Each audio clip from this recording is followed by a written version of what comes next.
Welcome back to the deep dive. Today we are diving deep into the world of meditation. Oh, cool. Yeah, with Osho's Learning to Silence the Mind. Interesting. Yeah, and what really intrigued me about this book was it doesn't just tell you to, sit still and breathe. Right. It really explores the very essence of meditation and why it might be even more relevant now than ever. Okay. And there's even a few intriguing stories about scientists and historical figures that really make you think about how the mind works. It's interesting, isn't it? Osho seems to be saying that we've gotten meditation all wrong. It's Yeah. not about forcing your mind to be quiet or trying to have some mystical experience. Okay, so if it's not about that, where do we even begin? Like, how does Osho define meditation? Well, he begins by explaining what meditation is not. Okay. And he contrasts it with concentration, Okay. which is really about narrowing your focus onto a single point. Mm-hmm. You probably remember that story about Thomas Edison so engrossed in his work that he accidentally ate his friend's breakfast? Right, that's concentration taken to the extreme. Exactly. But wouldn't you say that some level of concentration is needed for meditation? That's where it gets tricky. Okay. Osho says that while concentration can be incredibly powerful, it's ultimately still about using the mind, not transcending it. Mm-hmm. He even uses the example of the king of Varanasi who underwent surgery in 1920 without any anesthetic. No way. How is that even possible? He relied solely on his intense focus on the Bhagavad Gita to detach from the pain.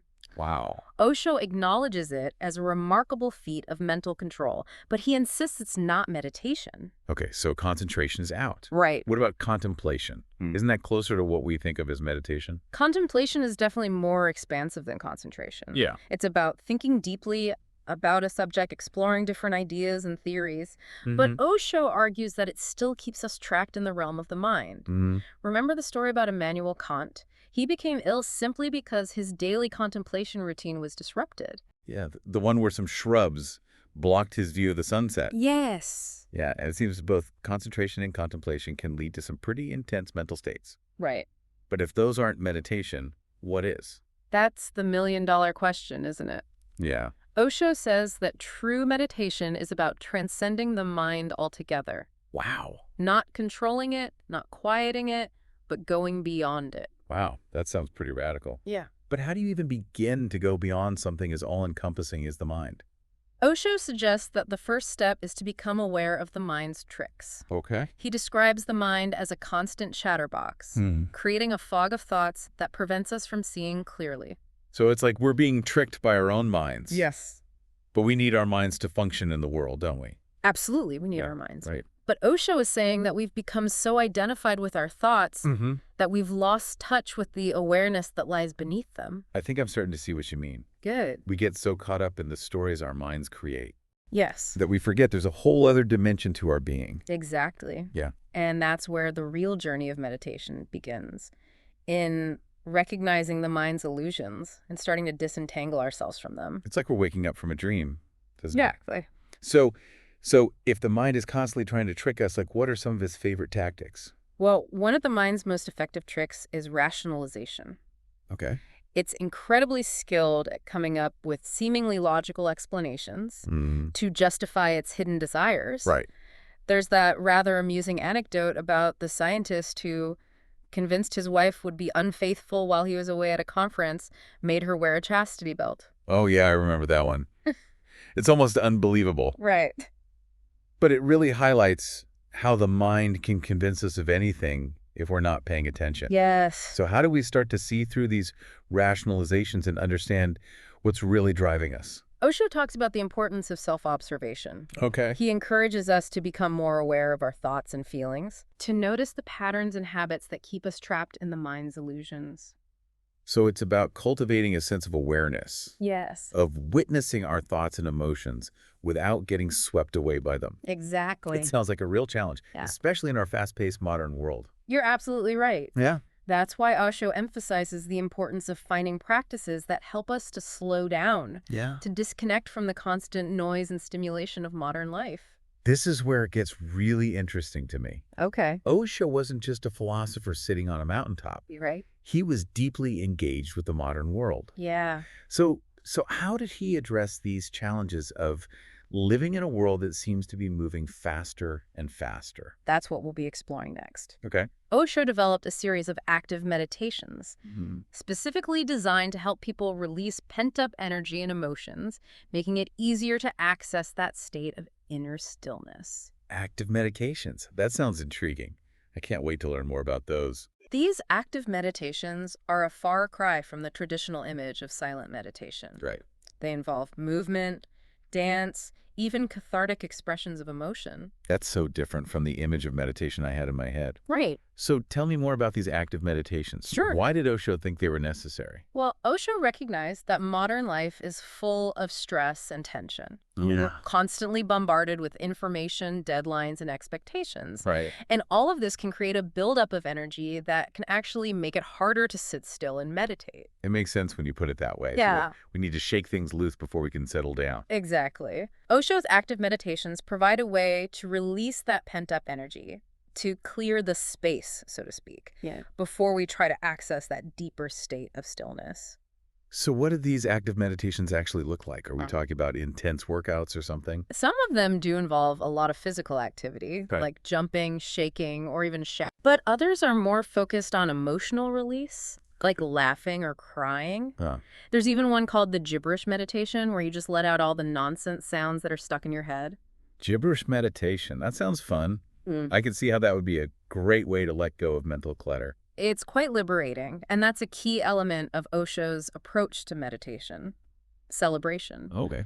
He didn't believe that meditation had to be serious or somber. Right. In fact, he encouraged people to bring a sense of playfulness and joy to their practice. That's refreshing. It challenges the stereotype of meditation being something only for monks in caves. Exactly. Yeah. Osho wanted to bring meditation into everyday life, Yeah. to show people that it could be a source of energy and vitality, Mm-hmm. not just a way to escape from the world. You know, it's striking how much Osho's ideas seem tailored to the challenges of modern life. Right. He seemed to understand that the way we live now is very different from the times when traditional meditation practices were developed. He was very critical of the speed and ambition that drive modern society.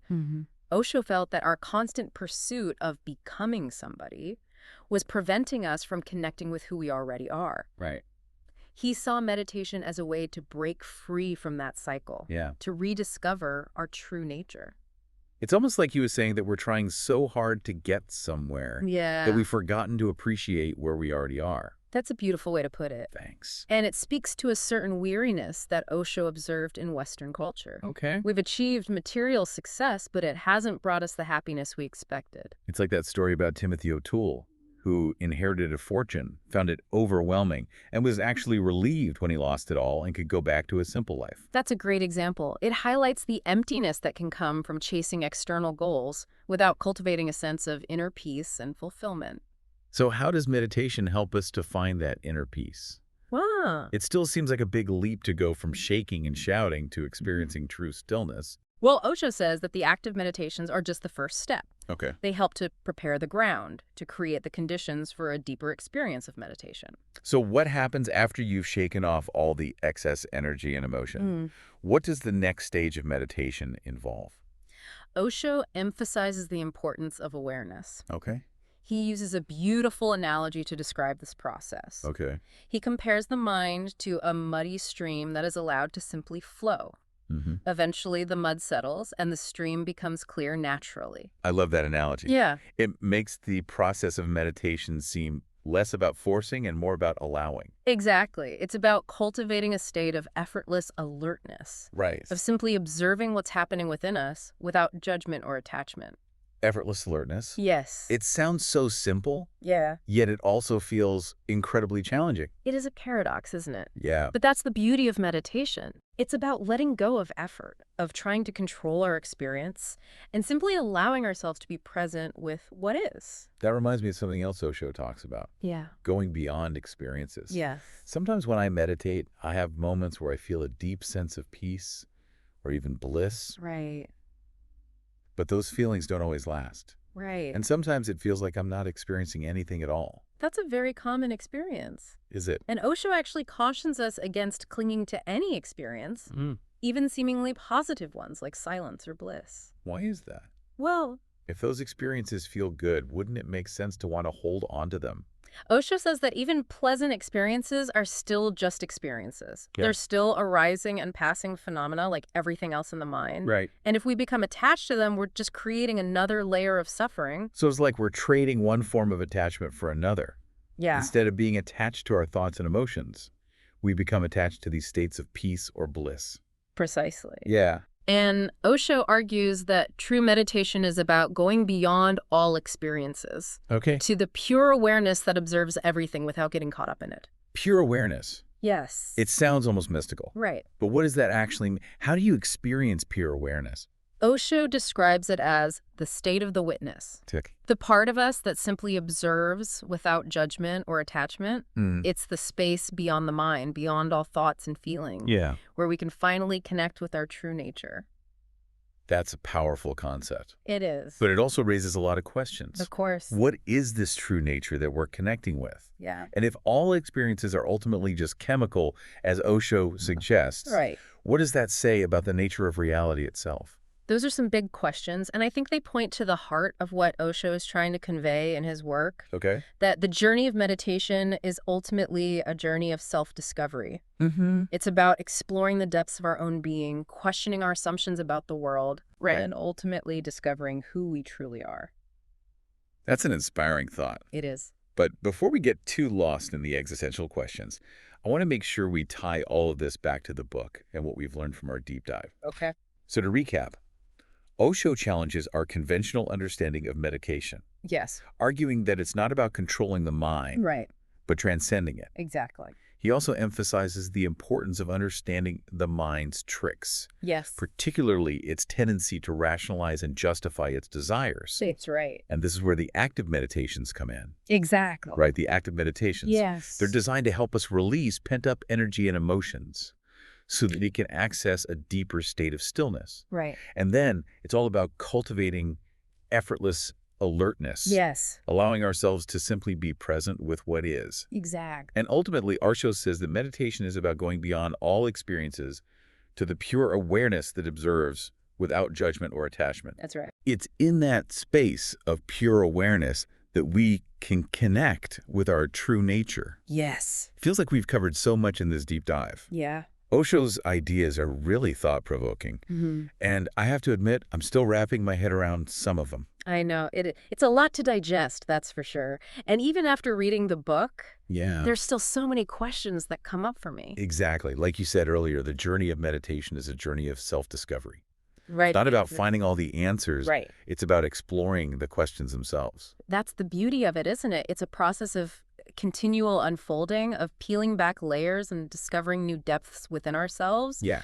And Osho seems to be suggesting that there's no end point to this journey, like no final destination to reach. Which is kind of liberating when you think about it. Yeah. You know? We're so conditioned to strive for goals, Right. to achieve something. But maybe the real achievement is simply the process of becoming more aware, more present, more connected to ourselves and the world around us. That resonates with me deeply. Yeah. It's about letting go of the need to control, to fix, to improve, and simply allowing ourselves to be.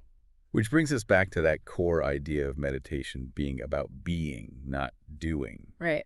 I'm wondering if you could elaborate on that a bit more. Sure. What does it actually mean to be in the context of Osho's teachings? That's a profound question. Yeah. And I don't think there's like a single definitive answer. Right. But I think for Osho, being is about connecting with our true nature.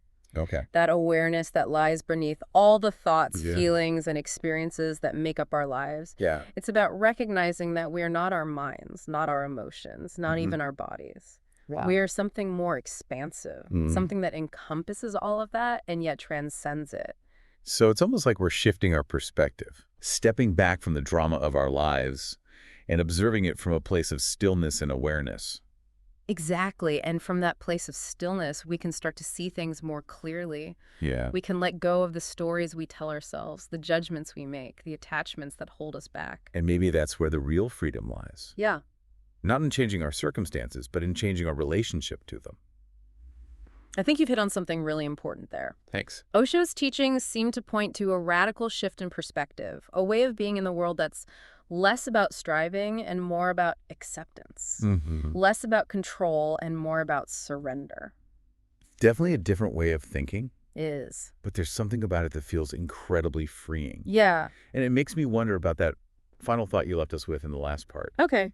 The idea that all experiences are ultimately chemical. Yes, Osho makes a bold statement in the book, suggesting that even the most profound spiritual experiences are still just chemical reactions happening in the brain. Which, on the surface, seems to contradict everything we've been talking about. Right.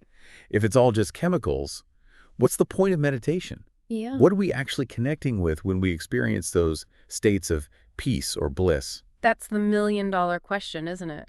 And I think Osho would say that it doesn't really matter Huh. whether it's chemicals or something more. The experience itself is real, Right. and the transformation that can happen through those experiences is also real. So maybe it's not about getting caught up in the how or the why, Right. but simply being open to the experience itself. I think that's a beautiful way to approach it, and ultimately that's what Osho's teachings seem to be inviting us to do. Yeah. To be present, to be open, to be curious, to explore the depths of our own being without preconceptions or expectations. Well, on that note, I think it's time for us to wrap up this deep dive. Okay. We've explored a lot of ground today, and I know I'm going to be thinking about Osho's ideas for a long time to come. Me too. And to our listeners, thank you for joining us on this exploration of meditation with Osho. Yes. We hope you found it insightful, thought-provoking, and maybe even a little bit inspiring. And as always, we encourage you to continue exploring these ideas on your own, Yes. to dive deeper into the practice of meditation, and to discover for yourself what it truly means to be